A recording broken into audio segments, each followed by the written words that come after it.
American illustrator, artist and graphic designer Jim Flora was born in Bellefontaine, Ohio in 1914, and he studied at the Art Academy of Cincinnati from 1935 to 1939. While there in 1938 he met the writer Robert Lowry, who was at the university, and together they launched the Little Man Press.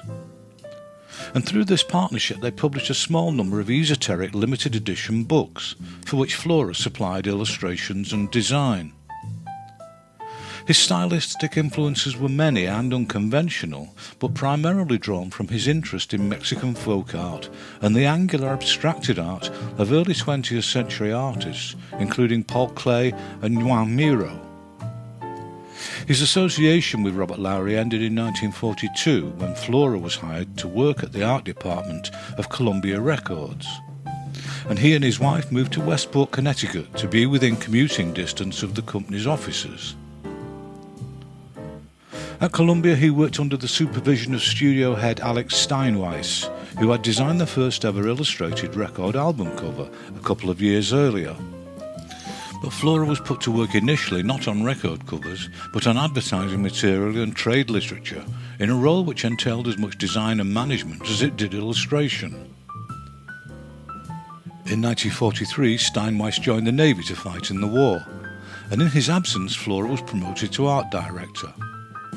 And it was in that year that Flora launched Columbia's monthly new release booklet, Coda, which he continued to design and illustrate up to 1945, when he was promoted to the role of advertising manager.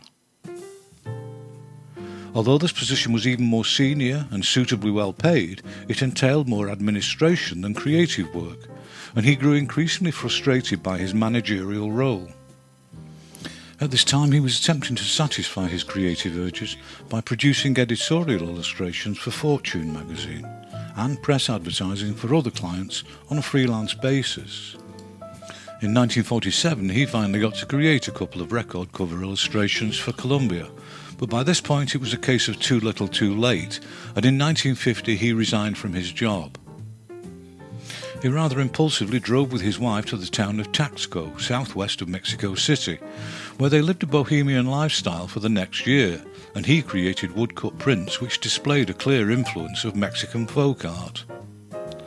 The couple returned to Connecticut in 1951, and he began to generate illustration work on a more regular basis for Fortune, and he widened his client base with other well-regarded magazines, including Life, Newsweek and Collier's.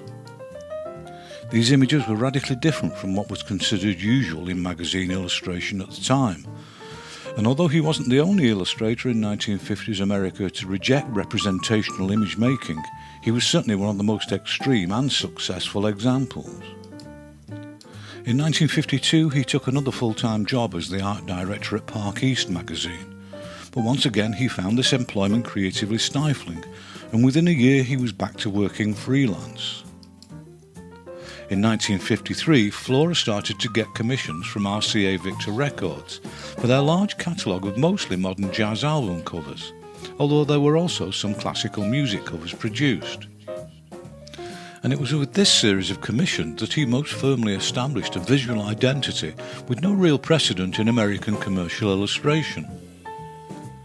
This wildly imaginative collection brought together all his earlier influences in a collision of surreal and frequently manic image making, using colour and form purely for aesthetic purposes.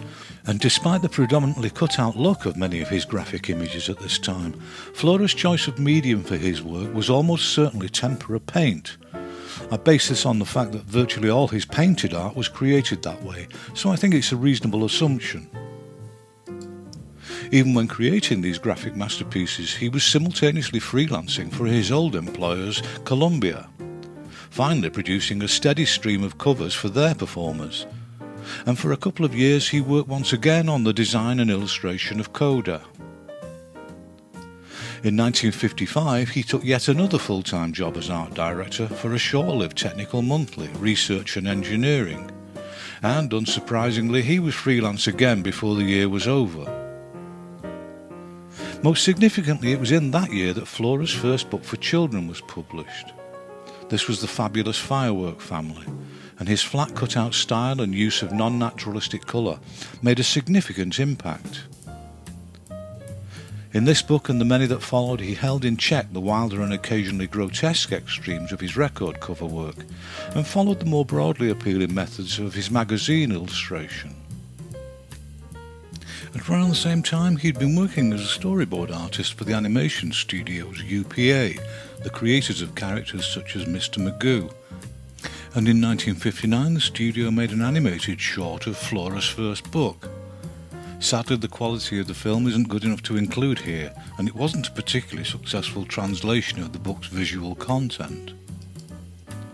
There is some physical evidence that he was also trying other ideas, some of which never saw the light of day, but he followed the success of the Firework family with The Day the Cow Sneezed in 1957. And this book took even greater liberties with accepted wisdom about what appealed to children. The story was outrageously surreal, and the images perfectly mirrored and enhanced the insanity of the narrative. And from this point on, most of Flora's formidable creative energy was devoted to producing wildly imaginative picture books for children. His next success was another absurdist tale, Charlie Yupp and his Snip Snap Boys, which was published in 1959. And the equally offbeat Leopold the See-Through Crumb Picker followed in 1961. And by this point, Flora had become one of the most popular illustrators and authors of books for children in America. 1962's Kangaroo for Christmas was firmly in the by now expected Flora abstracted, brightly coloured style, but there followed a shift away from more radical styling in the books that followed. By 1964, when My Friend Charlie was published, there were signs that his image-making was becoming more organic and loosely drawn than previously, although still far from representational.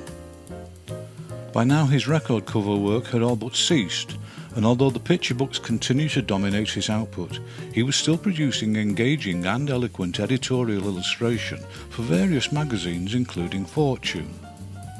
And the images he created continue to demonstrate his visual wit and powerful aesthetic appeal into the 1960s. But if his illustration work was by now more accessible, this stylistic shift had no visible impact on his work as an artist. His prints and paintings continued to be enigmatic, with touches of dark, surreal humour, and by this point he'd developed a strong reputation, and his relentlessly abstracted work was considered highly collectible. His book Grandpa's Farm was published in 1965, and its popular success led to other grandpa-themed stories in later years.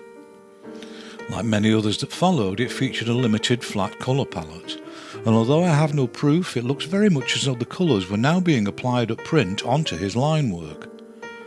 But this must surely have been a creative rather than a financially motivated decision, given the commercial success the books enjoyed. This was followed in 1966 by Sherwood Walks Home, an engaging tale of a bear and his travelling companions, and Flora produced several others, all of which enjoyed popular success in the years that followed. Flora began an association with a new publisher in 1972, and between that year and 1982, he created another 6 children's books. The first of these was Pish Tosh Bull Wash and Wimple in 1972, and among other highlights was the particularly popular Grandpa's Ghost Stories, featuring an array of comically horrific characters rendered with an exclusively black and blue palette. The last of this series was 1982's Grandpa's Witched Up Christmas, and from this point onward he devoted himself entirely to painting and prints. His nautical canvases were occasionally exhibited, and he marketed posters of some of his large-scale ship-related works, some of which were unexpectedly tonal paintings. His wife Jane died in 1985, but 2 years later, at the age of 73, he married for the second time. Although he'd stopped creating picture books, in 1994 Flora published a redrawn and rewritten edition of his first children's book, The Fabulous Firework Family. It would also be his last. Old age eventually got the better of him in 1998, and Jim Flora died in Rowayton, Connecticut at the age of 84. As I conclude this video, it's about 80 years since Jim Flora was first published, and just over 20 since his death. and the vast amount of innovative and frequently challenging work he created in his lifetime has already proven to be a legacy of clear stylistic influence on many contemporary illustrators, working in a style currently known somewhat carelessly as retro. And looking through Flora's remarkable collected works and the abstracted liberties he frequently took, I find myself wondering how many of those illustrators even know who they owe their careers to.